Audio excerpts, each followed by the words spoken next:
In January 2007, Steve Jobs held up a device with no apps, no video recording, and no copy-paste, and called it revolutionary. He was right. Across 17 years and more than 40 models, every iPhone solved its predecessor's biggest flaw while creating the next generation's loudest argument. That pattern starts with a single button. On June 29, 2007, the first iPhone went on sale, introducing a glass slab dominated by a capacitive multi-touch screen and a single home button. By replacing physical keys with software that adapted to the user's touch, Apple ended the physical keyboard era. Steve Jobs presented this device as a clean break from the cluttered mobile phone market, offering an entirely different species of hardware rather than a standard upgrade. Yet this initial version was defined as much by what it omitted as what it included. It shipped with a fixed set of software, containing no app store and leaving Apple in absolute control of the user experience. The 2-megapixel rear camera could not record video, and the cellular radio was restricted to slow 2G data. This deliberate simplicity resolved the fragmented layout of traditional feature phones, but it immediately triggered demands for the features it lacked. The platform was complete in its design, but incomplete in its capabilities, establishing a cycle of rapid adaptation that would drive the next 17 years of mobile technology. In July 2008, Apple resolved the original iPhone's software limitations by launching the iPhone 3G alongside the App Store. Debuting with just 500 applications, this digital marketplace transformed the iPhone from a static device into an open-ended software platform, shifting the industry standard from physical hardware capabilities to developer ecosystems. 2 years later, the 2010 iPhone 4 established visual sharpness and premium materials as core identity elements, introducing a glass and steel chassis and a high-density, 326 pixels per inch Retina display. Yet, this architectural leap triggered the line's first major public crisis, known as Antennagate, where users lost cellular signal when holding the steel frame's external antenna bands. Apple's response, offering free protective bumper cases while asserting that all smartphones shared similar physical limitations, demonstrated that managing public controversy was now an ongoing part of the product cycle. Competitors like Samsung quickly capitalized on the moment, launching the Galaxy S with different antenna configurations to challenge Apple's new hardware standard. On September 21, 2012, Apple released the iPhone 5, introducing a taller 4-inch display that preserved the familiar width for one-handed use. But the most radical change occurred at the bottom of the device. Apple retired the bulky 30-pin dock connector in favor of the compact, reversible 8-pin Lightning port. This single hardware decision instantly orphaned millions of existing speaker docks, car chargers, and accessories, forcing consumers to purchase a $29 adapter. By wiping the slate clean, Apple demonstrated its willingness to disrupt its own ecosystem to prioritize physical simplicity, establishing a pattern of forcing users to abandon legacy technology. In September 2014, Apple surrendered to market demand for larger displays, launching the 4.7-inch iPhone 6 and the 5.5-inch iPhone 6 Plus. This expansion sparked immediate commercial success, selling over 10 million units in its debut weekend, but the dramatic increase in scale and reduction in thickness introduced structural vulnerability. The resulting public controversy, dubbed Bendgate, forced Apple to reinforce the aluminum chassis for the 2015 iPhone 6e. The 6S also introduced 3D Touch, a pressure-sensitive display designed to add tactile dimension to software navigation. Yet, the true test of user compromise arrived in 2016 with the iPhone 7.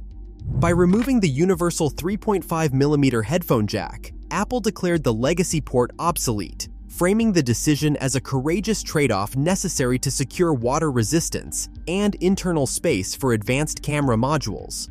This controversial removal shifted the burden of connectivity onto the Lightning port and wireless AirPods, as Apple bypassed consumer consensus to actively dictate the physical design of the mobile future. On November 3, 2017, Apple executed the most radical design and behavioral reset in the history of the iPhone. Led by Chief Design Officer Jony Ive, the iPhone X completely retired the physical home button, ending a 10-year era of mechanical interaction. In its place, Apple introduced an edge-to-edge 5.8-inch OLED display that turned the front of the device into a single sheet of active glass.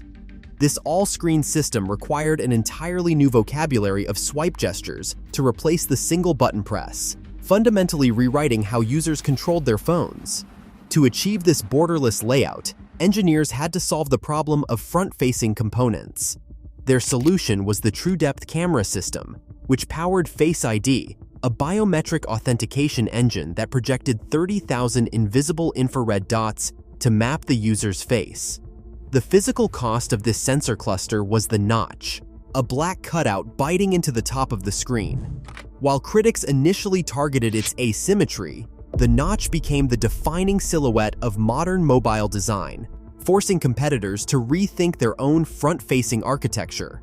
The iPhone X proved that consumers were willing to lose a legacy tactile anchor in exchange for a borderless display, establishing the hardware blueprint that would define the next decade. In September 2019, Apple shifted the competitive battleground from the physical silhouette to computational power. The iPhone 11 Pro introduced a prominent triple-camera array, making optical versatility the primary driver of hardware upgrades. Features like night mode solved long-standing low-light limitations, shifting the focus from hardware aesthetics to image processing. By October 2020, the iPhone 12 added 5G connectivity to this platform. With the shape of the modern smartphone now stabilized, the industry competed on network speed and imaging quality, forcing both rivals and wireless carriers into an intensive infrastructure arms race. In September 2021, the iPhone 13 kept the flat-edged hardware layout stable, offering minor camera adjustments and a slightly reduced screen notch. This design stability prepared the ground for the iPhone 14 Pro in September 2022, where design and software teams worked in combination to transform a physical compromise into functional interface logic. The static display cutout became the dynamic island, an active, fluid UI element that expanded and contracted to show background activities. Simultaneously, Apple shifted the device's role from daily convenience to critical safety by integrating satellite emergency SOS. By bypassing terrestrial networks during crises, the iPhone proved its value when ordinary infrastructure failed, permanently expanding the physical utility of the smartphone during emergency scenarios. In September 2023, Apple resolved one of the iPhone's longest-running consumer complaints. Driven by a European Commission mandate setting a compliance deadline of December 28, 2024, the iPhone 15 abandoned the proprietary Lightning connector in favor of a universal USB Type-C port. This change ended an 11-year history of accessory lock-in, forcing Apple to align with global charging standards. On the premium models, the physical design changed further. The iPhone 15 Pro replaced the iconic mute switch with a customizable action button, transforming a static hardware toggle into software-defined utility. But the physical evolution of the device soon became secondary to its internal architecture. In September 2024, the iPhone 16 redirected the entire platform toward artificial intelligence. Guided by Tim Cook, Apple introduced Apple Intelligence, a suite of generative models designed to run locally. To power this, Senior Vice President Johnny Srouji designed the A18 Silicon architecture, placing local, high-performance neural processing at the center of the hardware. The iPhone 16 also introduced camera control, a tactile, pressure-sensitive interface element that changed how users interacted with the optical system. The public debate shifted from what connectors the phone required to how much cognitive capability should reside directly on the device. Today, the device in your pocket is no longer a technology. It is the default infrastructure of human behavior. As silicon yields to artificial intelligence, the cycle continues. every breakthrough still forces us to choose what we are willing to surrender next. Subscribe for more tech history.